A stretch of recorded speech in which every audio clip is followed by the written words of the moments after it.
Israeli air force ने जारी की ईरान के खिलाफ ऑपरेशन पर जा रहे फाइटर जेट्स की तस्वीरें। आसमान में नजर आ रहा है लड़ाकू विमानों का एक बड़ा बेड़ा। ईरान का इजरायली अमेरिकी ठिकानों पर पलटवार, अमेरिकी मिसाइल सिस्टम को तबाह करने का दावा। जॉर्डन, यूएई में थार्ड सिस्टम को निशाना बनाया। ईरान का भी पलटवार जारी है। कहा कुवैत, बहरीन में अमेरिकी सैन्य अड्डों को निशाना बनाया। मार गिराए इजरायल अमेरिका के 10 ड्रोन। देशों को पानी साफ करने वाले सिस्टम पर ईरानी हमले का खतरा है। अमीर लोग छोड़ रहे हैं यूएई, सऊदी अरब के जरिए जा रहे हैं दूसरे देश।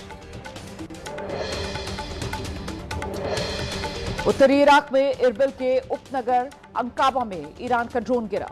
कई इमारतों को नुकसान पहुंचा। अमेरिकी सेना ने ड्रोन को हवा में ही नष्ट किया था। गिरते वक्त कई इमारतों से यह ड्रोन टकराया।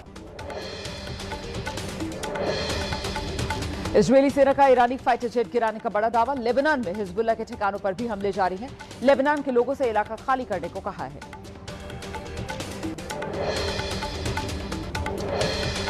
श्रीलंका के तट पर अमेरिकी पनडुब्बी ने डुबो दिया ईरानी जहाज।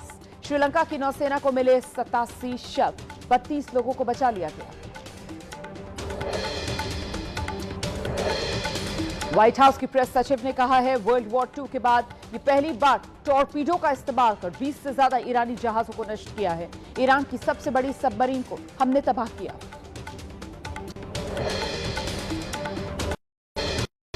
ईरान की तेहरान पर अमेरिका और इजरायल के हमले, इसके बाद दहशत में जी रहे हैं ईरान के लोग।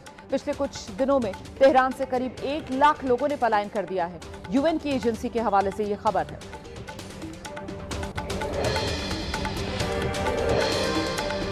इजरायल ने लेबनान के बेरूत में किया हवाई हमला। बेरूत हवाई अड्डे के पास वाहनों को निशाना बनाया। आम नागरिकों को निशाना बनाने का आरोप है।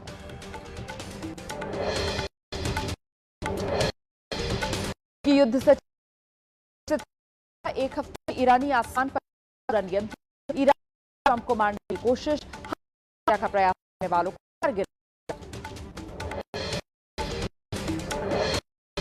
अमेरिकी राष्ट्रपति डोनाल्ड ट्रंप ने की सेना की तारीफ। कहा में पर सेना का काम सराहनीय, बना रहा खतरा। अब खास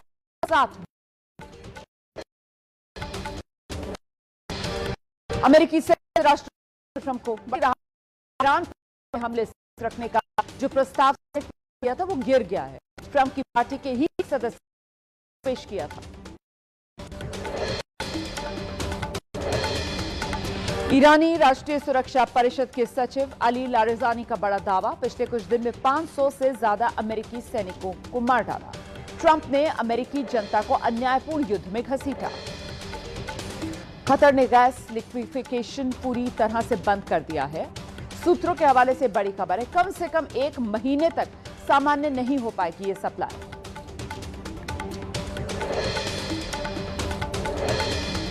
अमेरिका और इजरायल के ईरान पर हमले लगातार जारी हैं। खाड़ी देशों से फ्लाइट मिलते ही लोग यहां से बाहर निकल रहे हैं। यात्रियों को दिल्ली, मुंबई, बेंगलोर लेकर पहुंची है कई उड़ानें।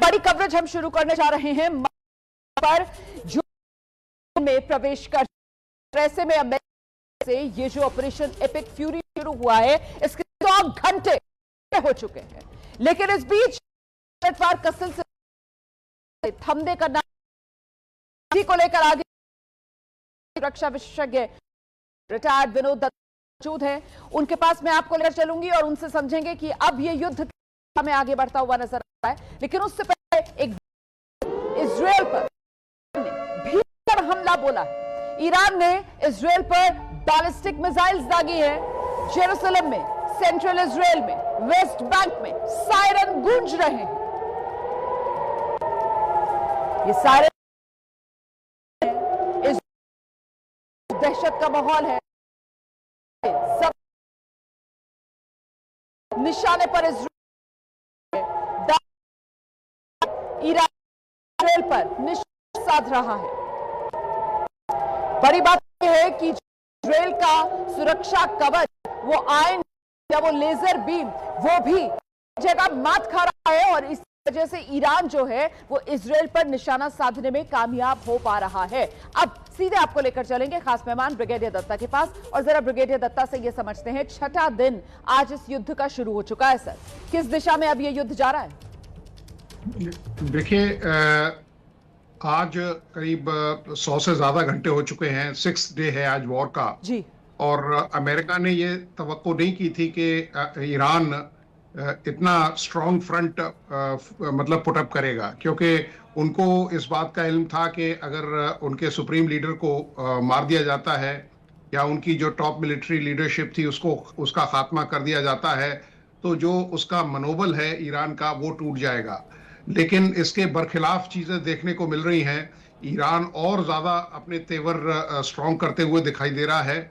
ईरान एक स्ट्रेटेजिक और बड़ी लंबी सोच के साथ इस युद्ध में उतरा है और वो ऐसे ठिकानों पे हमला कर रहा है जहां मतलब विश्व का प्रेशर अमेरिका के ऊपर बन रहा है। आपने देखा होगा कि किस तरह से नाटो के देश में भी 2 धड़े हो चुके हैं, एक जो समर्थन में खड़ा है, एक उसकी जो मजम्मत कर रहा है अमेरिका की। यूके ने, इंग्लैंड ने मना कर दिया है कि हमारे बेसिस कतई इस्तेमाल नहीं किए जाएंगे। तो ये बता रहा है कि विश्व में एक नई अवेकनिंग सी आती जा रही है जो अमेरिका के खिलाफ है, क्योंकि ये जो उसकी नियो इंपीरियलिज्म या जो नियो कॉलोनिज्म की जो परिभाषा है वो विश्व को एक्सेप्टेबल नहीं है। आप सही कह रहे हैं सर, लेकिन वही दूसरी तरफ देश झुकते हुए भी अमेरिका के सामने नजर